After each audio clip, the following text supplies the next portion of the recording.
જય જિનેન્દ્ર મિત્રો, welcome back to a channel મારું મોટા સુરકા. આજે આપણે એક નવા વ્યક્તિને મળશું, એમની મુલાકાત કરશું. આપણા સંઘપતિ માતુશ્રી ઇન્દુબેન ભોગીલાલ શાહના સુપુત્ર ચેતનભાઈ ભોગીલાલ શાહ, જે આપણા સંઘપતિ છે, આપણા સાધુ સાધી વયાવચના ટીમ લીડર છે, અને આપણા જતીનભાઈ છે, એમના ફૈબાના દીકરા છે. રાઈટ, ચેતનભાઈ, એમને આપણે આજે મુલાકાત કરશું અને થોડી વાર્તાલાપ કરશું. સો ચેતનભાઈ, તમે એકચ્યુઅલી મેં પહેલા પણ કીધું, હું અત્યારે પાછું કહું છું, you are the only one who is the જમાઈ રાજ જિંદાબાદ. મોટા સુરકાના જમાઈ છે અને આપણા સંઘપતિ છે. આપણા એટલા બધા ખૂબ શીતલનાથ દાદાના આશીર્વાદ છે આપણી ઉપર કે જમાઈ પરિવારના લગભગ બધાને એમ જ લાગે છે કે આ મોટા સુરકા આપણું જ છે. રાઈટ, તો આ મારું મોટા સુરકા, તો મારું મોટા સુરકા એમનું પણ છે એમ. મારું મોટા સુરકા વિષય સો ચેતનભાઈ, બે ત્રણ વસ્તુ વાત કરવી હતી અને આપણે યાત્રિકોને પણ પ્રેરણા આપશું કે છરીપાલા સંઘ માટે આપણે બધા સાથે મળવાના છે. તો ફર્સ્ટ ક્વેશ્ચન જે મને આમનામ જ એવું લાગ્યું કે તમને પૂછવો જોઈએ, તમે સંઘપતિ બનવાની પ્રેરણા ક્યાંથી આવી? સંઘપતિ બનવામાં શું થયું, વર્ષોથી મારા મમ્મી પપ્પાની ઈચ્છા હતી કે એક છરીપાલી સંઘમાં આપણે નામ લખાવીએ. આમ છરીપાલી સંઘ એકલા કરાવો તો બજેટરી વાઇઝ બહુ મોટું છે કે કોઈ નાનું મળતું હોય ને તેમાં 1 લાખ આપણે લઈએ. પણ પપ્પા અમીને હયાતી નથી અત્યારે તો, પણ હવે અમે લોકો પહેલાં તળાજાથી પાણીતાણું ચાલતું હતું મારું 530 ગ્રુપનું, પણ એ મેચ નહોતું થતું. ત્યાં તમારા મોટા સુકાન સાંભળ્યું, જેવું સાંભળ્યું તરત મેં જતીનને ફોન કર્યો, ભાઈ જો દીકરીઓને લેતા હોય ને તો એક નામ લખવાનું છે મમ્મીનું, તો લખાઈ દેજો પૂછ્યા વગર, આપણી ઈચ્છા છે જ. મેં કીધું એટલે એ બાને મમ્મીને પપ્પાનું જે વચન હતું એ પરિપૂર્ણ થશે અને એક હોશ હતી એને કે મારે સંઘપતિ થવું છે, સંઘ કાઢવો છે. તો આટલા બજેટમાં નાના ઓલામાં ઘણા લાભ લઈ શકે છે. તે રીતે એક સંઘની ઓપોર્ચ્યુનિટી મળી, સંઘની મોટા સુરકાની ઉદારતા કે દીકરીઓને લીધા છે આમાં, એટલે થેન્ક યુ વેરી મચ. મોટા સુરકામાં હંમેશાથી પહેલેથી જ પહેલા દિવસથી બેનો દીકરીઓ આપણી જ છે, આપણું સંઘ છે ને, બધા સાથે જ મળીને કરે છે. તમે ઇનફેક્ટ હમણાં થોડા દિવસમાં જોયું હશે કે જેટલા લોકો પાંચમના દિવસે બી આવે છે એમાંથી લગભગ 20 થી 25% પરિવાર જમાઈ પરિવારના હોય. અચ્છા, ઓહો. અને ઘણી બધી વખત એવું થાય છે કે જમાઈ આવ્યો અને દીકરી હોય. સો ચેતનભાઈ, તમે જેમ મેં પહેલા પણ કીધું કે તમે સાધુ સાધુ વયાવચનું આખું કાર્ય તમે સંભાળવાના છો, તો આપણે એક વિડીયોમાં આપણે બધાને કીધેલું કે આપણે સાધુ સાધુ વયાવચમાં આપણે શું કરવાના છે. એનાથી ઇન્ક્રીમેન્ટલ તમારી પાસે કંઈક હોય કે તમે આપણે શું શું કરવાના છે? સાધુ સાધુ વયાવચમાં આપણે ઘરે ઘરે પહેલાં ત્યારે વાત કરેલી આપણે કે ઘરેથી પોતાને કોઈ બી નાસ્તો બનાવી લઈ આવે, એનો પ્રત્યેને પરોક્ષે લાભ મળી જાય એમને. પ્લસ સાધુ સાધુ જે ઘરનું વસ્તુ છે ને, આપણે બધું રેડીમેડ જેને લઈ આવતા હોય આપણા ઘરમાં નાસ્તો બી, આ ઘરનો નાસ્તો બનાવીને જૈનાપૂર્વક આપણે ઓરાયું હોય ને તો સાહેબને એમ કહીએ ને સાહેબ આ ઘરનો છે, તો સાહેબને ઇન્ટરેસ્ટની વસ્તુ પહેલાં હોય. બહારનું તમે કહે સાહેબ આ બહારનું છે તો સાહેબ કે ભલે રહેવા દો, બહુ સરસ છે. પણ ઘરનું તમે જેટલું બુક્સિંગ દેખાડશો ને, અત્યાર સુધી અમારે એવું છે ને કે એટલું બધું જતું હોય ને, બધા સાહેબ નામ થાય, ઓ આટલું બધું તમે ઘરેથી બનાવીને લાવ્યા છો, આ અલગ અલગ વસ્તુ બધા સૌની રીતે અલગ લાવ્યો. કોઈકની માથેરી ચીકીમાં હોય, કોઈ ગોળપાપડી બનાવી હોય, કોઈ અમારે તો બધા આવે કાજુ કતરી બનાવે, બધું બનાવે. ડ્રાયફ્રૂટ ખુલ્લું છે, બધું ચાલે. એ જે બધું ખપે છે ને બધાને, એ લોકોને બી એવો સંતોષ થાય ને, ગોચી લેવા આવ્યા ને કે આટલી બધી વેરાયટી ચોળાફળી ઇવન લઈને આવ્યા, પણ એક બી ચોળાફળી તૂટી ન હોય, એટલી ફૂલેલી સંભાળી પોતે બોક્સમાં લઈ આવે છે કે આ મારે મહાત્માનું છે, મારું બેગ આ ડીવડી થાય પણ આ ન હલવું જોઈએ મારું, એ રીતે. એટલે બધા જે રીતે આપે ને એમાં જે મહાત્માનો સંતોષ, જે મહાત્મા આશીર્વાદ આપતો હોય ને ત્યારે આપણે લાગે ના ના આ જે બી વ્યક્તિ લાવ્યું ને એના અંતરના આશીર્વાદ મળ્યા. એટલું જલ્દી અમે એમ જોઈએ કોનો માલ પહેલો ખપી ગયો એમ કહીએ આપણી ભાષામાં, પણ એમ થાય કે આ વસ્તુ થાય લાવા નોટ ડાઉન કે ભાઈ આ વસ્તુ વધારે પડે આના પર નોટિંગ કરો એમ. એટલે બહુ સારું છે ને સાધુ સાધુ લાભ તમને મળે છે. એટલે એ લોકો બી સેટિસ્ફાય થાય કે ઘરની વસ્તુ એના માટે ઉત્તમ છે.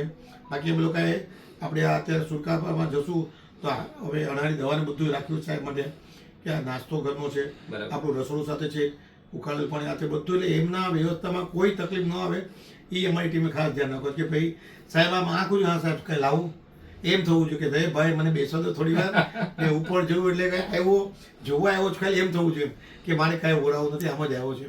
એટલે એ રીતે ટીમની અમારી એવી છે કે સાહેબને એક બી વસ્તુનું ઓછપ ન આવી જોઈએ. સો યાત્રિકોને એક વસ્તુ તમને અપડેટ આપું કે બહુ એક્ટિવ ટીમ છે, લગભગ બધા પરિવાર સાથે કોર્ડિનેટ કરીને હરેક પરિવારમાંથી 1 કિલો 1.5 કિલો 2 કિલો અલગ અલગ નાસ્તો, એટલે એવું પણ ન થાય કે એક સાથે બધા ખાલી ખાખરા જ લઈ આવ્યા.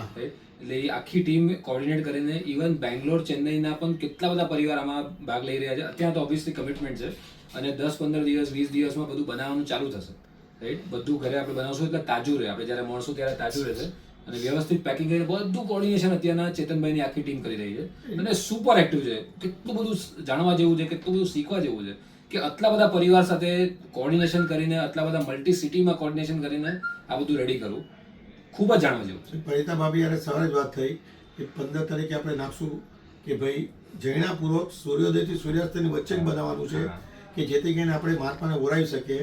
કે જે બી જે વસ્તુ બનાવશે ને એ ગ્રુપમાં નાખશે કે ભાઈ હું ચોળાફળી બનાવીશ, હું સેવ ઉમરા લાવીશ, હું ખાખરા, હું પૂરી લાવીશ. કારણ કે પછી એવું થાય 3 જણ પૂરી લાવે તો 3 કિલો પૂરી થઈ ગઈ તો પછી આપણે જ ખાઈ પડશે એટલે મહાત્મા કરતા.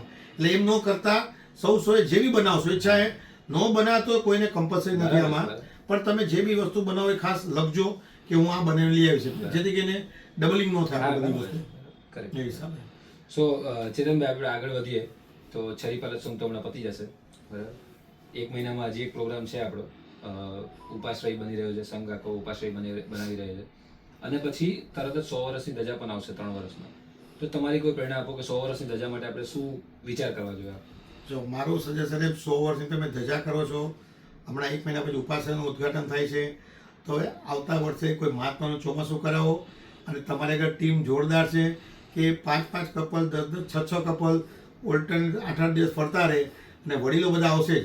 હમણાં ટાણા સંઘે પહેલી વાર ચોમાસું કરાયું, 250 જણા ત્યાં આખું ચોમાસું હતા, 70 થી 80 જણા હોળી કરી અને એ બધું થાય છે. એટલે આપણે મગજમાં વિચારે ને ગામમાં કોણ આવશે, કોઈ બધું થઈ જાય. દાદાનો પ્રતાપ એટલો બધો છે ને, તમે આ કરશો ને ઓટોમેટિક બધા આવવા મળશે, બધા આવશે. અને હું તો કોઈ 100મી ધજા આવી તો તમારે નક્કી જ કરો કે હવે મારે દર ધજામાં, હવે તીરથ થઈ ગયું આપણું મોટા સુરખાર, એટલે દર ધજામાં હું હાજરી આપીશ. એક બી ઘર એવું વંચિત ન રહેવું જોઈએ મોટા સુરખારનું, ગમે ત્યારે. તો મુંબઈમાં, બારગામાં કે પોતે એક ફેમિલી આવે જ, 3 ભાઈઓ છો તો એક ભાઈ તો પહોંચવાનું છે, કમ્પલસરી એ રાખવાનું, તો જ તમારા સંઘનું ઉન્નતિ થશે. કારણ કે ટાણાનું હું જોઉં છું ને, કારણ કે હું ટાણાનો જમાઈ છું, કારણ કે આ બધા મને કહેતો અમે ટાણાના ગ્રુપમાં અમે હારે છીએ બધામાં, કે એ લોકોની જે ઉન્નતિ થાય છે આપણે જોઈએ છે ને, ચંદ્રપુર દાદાની મહેર છે એમ આપણા પર શીતલનાથ દાદાની મહેર થવાની છે, કોઈ સવાલ જ નથી. પણ હું એમ કહું ઉપાશ્રય થઈ ગયો છે તો કોઈ બી સાધુ સાધુ બોલાવવા, ચોમાસું કરાવવું હોય તો કોઈ ઝીઝક નહીં રાખતા, કરજો એ હું તમને કહું છું. તમે એક બહુ મસ્ત મોટિવેશન આપ્યું છે અને અમને લોકોને એક લાઈન આવી છે, અહીંયા પહોંચવાનું છે. ડેસ્ટિનેશન હવે આ દઉં, ટાર્ગેટ હવે આ છે, ચોમાસું કરાવવું છે, ઉપાશ્રય બની જશે અને ચોમાસું હવે કરવાનું છે. અને તીરથ થઈ ગયું. તીરથ કેસો એટલે કોઈ જેટલા લોકો વિડીયો જોવે છે એ બધાને રિસ્પોન્સિબિલિટી તમે આપી છે કે હવે આપણે ચોમાસું કરાવવાનું છે. કારણ કે તીરથ થઈ ગયું એટલે એનો મહિમા જ આખો ચેન્જ થઈ જશે, એટલે એ વસ્તુ અલગ થઈ જશે. એટલે બહુ જ તમને બી જે ચોમાસું કરશે એના માટે બી ભૂલી નહીં શકાય જીવનમાં એવું યાદગાર ચોમાસું થશે એનું. એ લખી બહુ સરસ. જો આપણા જમાઈરાજ જો જમાઈરાજને પણ એવું લાગે છે આ સંઘ આપણો જ છે, આપણી માટે જ છે, બરાબર 100%. સો આપણે આવી રીતે આ વાર્તાલાપ કરી, ચેતનભાઈને સાંભળ્યા, ખૂબ સરસ આપણને આઈડિયા આપી અને 100 વર્ષની ધજા માટે તો મને એ એકદમ બેસી ગયું કે હવે આપણે ચોમાસું કરાવવાનું છે અને આપણે આવી રીતે સાંભળતા રહીશું. ચેતનભાઈને આપણે ત્યાં છરી પાલક સંઘમાં પણ મળશું અને આપણે ઘણી બધી વાર્તાલાપ કરશું અને આપણે કાલે પાછા મળશું. સો સ્ટે ટ્યુન્ડ. જય જિનેન્દ્ર.